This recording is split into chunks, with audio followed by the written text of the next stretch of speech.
Hello everyone, welcome to basics and beyond. इससे पहले की 3 क्लासेज में हमने जो है स्ट्रेस और स्ट्रेन के बारे में समझा, उनकी अलग अलग यूनिट्स देखी। नाउ इट्स टाइम कि अब हम जो है हुक्स लॉ को डिटेल में देखें और साथ ही साथ उनके कुछ न्यूमेरिकल्स को समझने की कोशिश करें।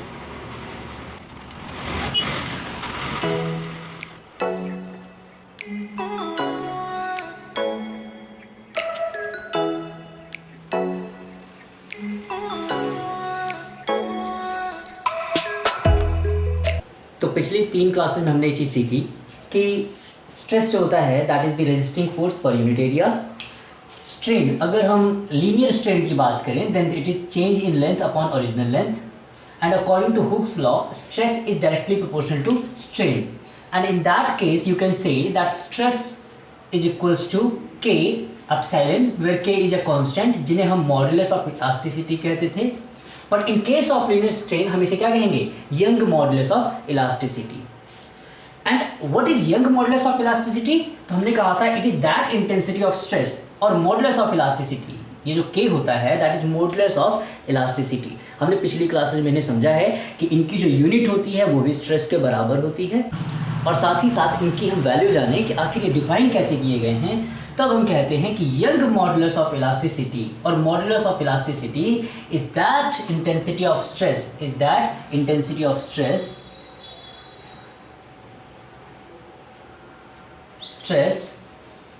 for which is that intensity of stress for which epsilon equals to 1, or length of the rod or object doubles। तो ये वो इंटेंसिटी है स्ट्रेस की, स्ट्रेस की वो वैल्यू है जिसके लिए जो है या तो रॉड की लेंथ डबल हो जाएगी, या आप ये कह सकें कि उसका जो लीनियर स्ट्रेन होगा, लीनियर स्ट्रेन यहाँ पर एप्सिलॉन एल देते हैं, जो उसका लीनियर स्ट्रेन होगा that will be equals to 1। क्यों? क्योंकि ऐसे समय पर जो चेंज इन लेंथ होता है ओरिजिनल लेंथ के बराबर होता है। ये हमने प्रीवियस क्लासेस से डिस्कस किया है। अब इसी रिलेशन को जरा, इस रिलेशन को, इस फॉर्मूले को हम जरा एक्सपैंड करके समझते हैं for a simple rod. Let us say this is some rod, let us say this is some rod, and this rod has some cross sectional area, and this cross sectional area is uniform। तो जो cross sectional area है इस rod का, इसके axis के around हम जो देखेंगे दिस इज यूनिफॉर्म, ये बराबर है, सभी जगह पे बराबर है। किसी भी सेक्शन पे मैं कट करके देखूंगा this the area will be, the cross sectional area will be same. तो ऐसे समय पर जब हम इस फॉर्मूले को एक्सपैंड करके थोड़ा देखते हैं तो इस फॉर्मूले को हम किस तरीके से लिखते हैं? हम इसे लिखेंगे stress is equals to Young modulus epsilon. यहाँ पे यंग मॉडुलस एप्सिलॉन की जगह पर आप जो है यहाँ पर जो है ई सिंबल से भी इसको रिप्रेजेंट कर सकते हैं। और इसे अगर मैं थोड़ा सा ओपन करके लिखूँ तो हम जानते हैं स्ट्रेस क्या होता है? Load upon area, resisting load upon area. What is resisting load? The resisting load is the force area which is equals to Young modulus into change in length upon original length. और इसी तरीके से हम कह सकते हैं कि जो चेंज इन लेंथ आएगा, जो लेंथ में चेंज हम निकालेंगे वो क्या आएगा? That will be equals to, तो चेंज इन लेंथ आता है दोस्तों, this is force into length upon cross sectional area of the rod at the value of Young modulus of elasticity. तो इसी के साथ जो है अब हम इससे जुड़े हुए न्यूमेरिकल्स देखेंगे। हम देखेंगे कि हम चेंज इन लेंथ, आने वाला जो चेंज है लेंथ में, इन्हें हम किस तरीके से कैलकुलेट करते हैं। ये हमारे लिए सबसे कॉम्प्लेक्स जॉब है, और इसी को हम जो है अलग अलग वैरायटी ऑफ क्वेश्चंस में, वैरायटी ऑफ प्रॉब्लम्स में चेक करेंगे। तो एक एक करके हम सभी प्रॉब्लम्स को पिकअप करते हैं। अब हम हुक्स लॉ से जुड़े हुए प्रॉब्लम्स को एक एक करके एग्जाम्पल के साथ समझेंगे। हमने देखा कि जो फॉर्मूला होता है चेंज इन लेंथ का जो है वो क्या होता है? Force into length upon area into this upon area into young modulus of elasticity. और हमने देखा कि जो यूनिट होती है, यूनिट का खास ख्याल रखना है। जब भी आप कोई प्रॉब्लम सॉल्व करते हैं तो उस समय ज़रूरी है यूनिट का खास ख्याल रखना। तो आप देखिए जो यूनिट होती है यंग मॉडुलस की, वही यूनिट होती है स्ट्रेस की। तो दोनों की जो यूनिट है ना वो सेम है, इस बात को हमने डिस्कस किया है। फोर्स को हम किस में लेंगे? फोर्स को हम कोशिश करेंगे मैक्सिमम टाइम किलो न्यूटन में लेने की। अदरवाइज जो क्वेश्चन की डिमांड है, क्वेश्चन में अगर न्यूटन में दिया है तो न्यूटन में ले, ठीक है। अदरवाइज क्वेश्चन की डिमांड के हिसाब से हम देखेंगे। एरिया आपको मोस्टली मीटर स्क्वायर या फिर मिलीमीटर स्क्वायर के फॉर्म में दिखेगा, और जो लेंथ है आपको वो मीटर या मिलीमीटर के फॉर्म में दिखेगा। तो आपको कोशिश करना है कि आपको लगभग इन्हीं यूनिट्स के अंदर क्वेश्चन को सॉल्व करना है। अब हम अपनी फर्स्ट प्रॉब्लम से स्टार्ट करते हैं, जो कि सबसे सिंपल प्रॉब्लम है। तो हमारी जो फर्स्ट प्रॉब्लम है वो ये है कि मान लीजिए कि कोई रॉड है जिसकी लेंथ है, ओरिजिनल लेंथ जो है L है, L लेंथ है, L1 लेंथ मान लेते हैं, और इस पर हमने कुछ लोड लगा रखा है, मान लीजिए F किलो न्यूटन का, किलो न्यूटन में हमने लोड को लगा रखा है, और L1 यूनिट में L1 इसकी लेंथ है जो कि मिलीमीटर में दी गई है। आफ्टर सम टाइम जब आप दोनों तरफ से इसे लोड लगा देंगे F किलो न्यूटन का, तो after some time this rod will expand, और मान लीजिए इसकी लेंथ में चेंज आता है, वो आता है डेल्टा L का चेंज आता है, ये चेंज आया डेल्टा L का चेंज आया है। तो जो इसकी फाइनल लेंथ हो जाएगी ना, final length after this change, that will B L2, L1 before load, L2 after load. मतलब लोड लगाने से पहले इसकी लंबाई कितनी थी, L1 मिलीमीटर, और लोड लगाने के बाद L2 मिलीमीटर। तो यहाँ लेंथ की यूनिट मिलीमीटर मान के चल रहे हैं। L1 L2 कोई भी नंबर हो सकता है।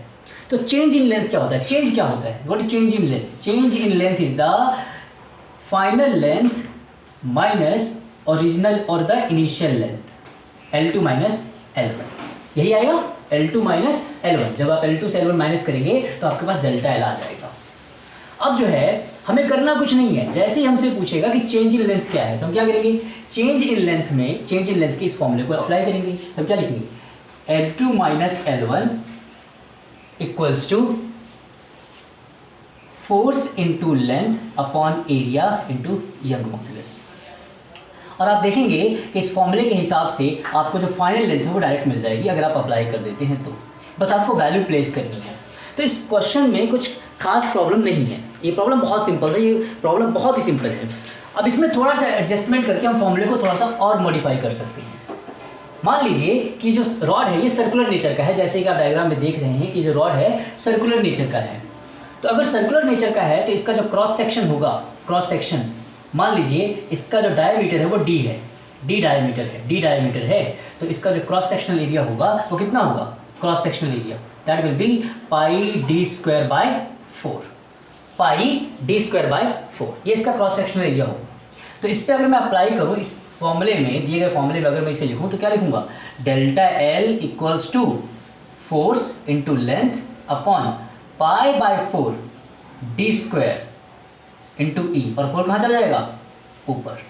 ठीक है, तो इस तरीके से जो है आप इसमें डायरेक्टली फॉर्मूले में वैल्यू प्लेस कर सकते हैं। आपके पास लेंथ है रॉड की, आपके पास जो है डायमीटर है रॉड की, आपके पास मटेरियल यंग मॉडुलस जो है मटेरियल की प्रॉपर्टी है, ये यंग मॉडुलस की वैल्यू आपके पास रहेगी। और आपको क्या कैलकुलेट करना है, delta L with the knowledge of force, मतलब कि कितना फोर्स लगाने पर लेंथ में कितना चेंज आएगा, ये बड़े आसानी से कैलकुलेट किया जा सकता है with the help of this formula.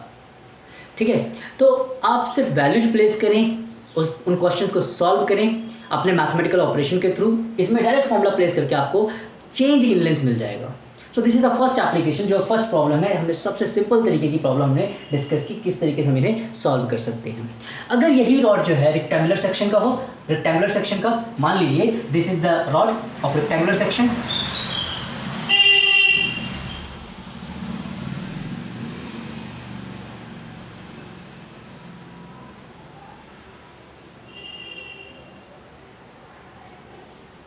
तो मान लीजिए इसके जो लेंथ है वो L है, ठीक है, इसकी लेंथ L है, इसकी जो विड्थ है वो B है, और हाइट जो है वो H है। तो यहाँ पर जो क्रॉस सेक्शनल एरिया आएगा वो क्या आएगा, B इंटू H। और आपको क्या देखना है, चेंज इन लेंथ, मतलब आपको डेल L चेक करना है। तो del L equals to 4F into L, F क्या होगा यहाँ पर, जो आप फोर्स अप्लाई कर रहे हैं। तो क्वेश्चन के हिसाब से आप अपनी वैल्यूज को प्लेस करके अपने सोल्यूशन तक पहुँच सकते हैं। Now we will look at some more complex question, some more complex problem.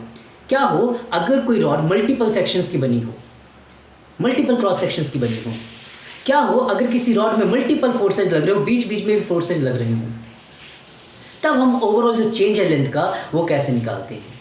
और इन सभी प्रॉब्लम्स को हम एक एक करके डिस्कस करेंगे। So let us move towards the problem number 2, a second type of problem.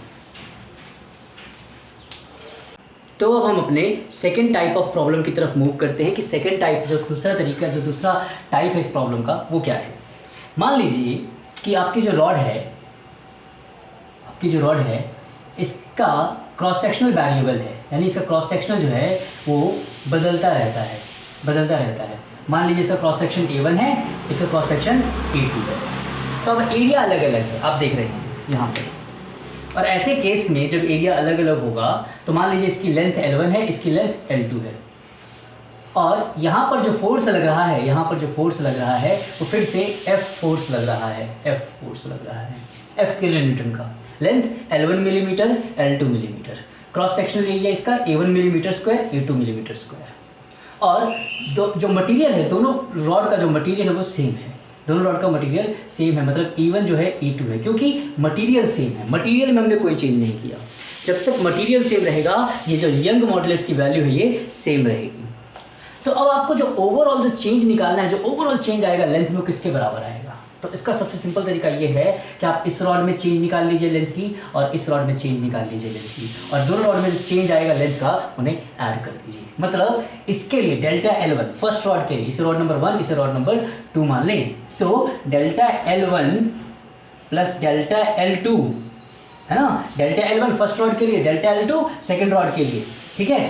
तो इसे हम करेंगे तो that will equals to total change, इसे हम डेल्टा से रिप्रेजेंट करते हैं, टोटल चेंज। तो अगर इस फॉर्मूले में मैं वैल्यू को प्लेस करूँ तो क्या आएगा? फर्स्ट फॉर्मूले के डेल्टा L1 क्या आएगा? Force into length 1 upon cross sectional का एरिया 1 अपॉन यंग मॉडुलस। एक तो ये हो गया। साथ में डेल्टा L2 की वैल्यू क्या आएगी? F into L2 upon A2। मतलब दोनों केस में मटेरियल सेम है, दोनों केस में लोड सेम लग रहा है, क्योंकि लोड हमने दोनों के अक्रॉस लगाया है। तो यहाँ जो लोड इस पे लग रहा होगा वही लोड जो फोर्स इस रॉड पे लग रहा होगा फर्स्ट रॉड पे, वही फोर्स जो है इस सेकेंड रॉड पे लग रहा होगा। तो इसी बात को हम ध्यान में रखते हुए इसमें फॉर्मूला पुट करते हैं। अब हम कॉमन निकाल लेंगे यहाँ से, तो delta will be equals to force upon Young modulus into L1 upon A1 L2 upon A2। और इसी तरीके से जो है आप फर्दर, अगर यहाँ पे 3 से 4 वर्ड्स और लगी हों जिनको आप फर्दर ऐड करके एक्सपैंड करके वैल्यू को प्लेस कर सकते हैं।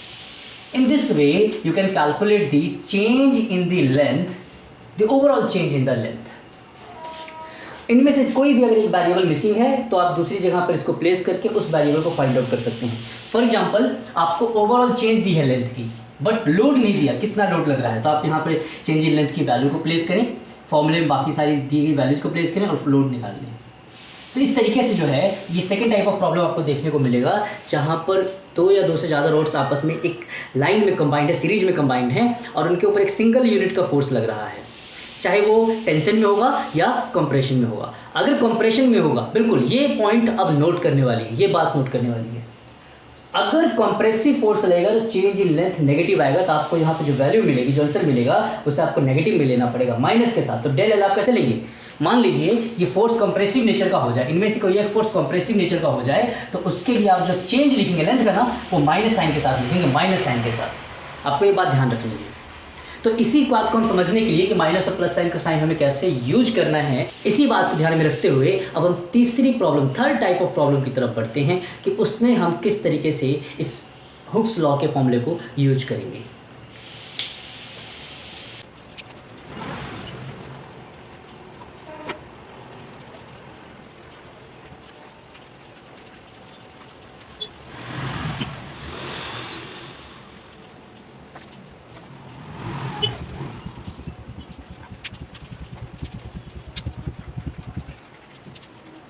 तो आपने देखा कि थर्ड टाइप ऑफ प्रॉब्लम में एक तो फोर्स लग रहा है टेंसाइल नेचर का F1, और एक फोर्स लग रहा है F2 कंप्रेसिव नेचर का।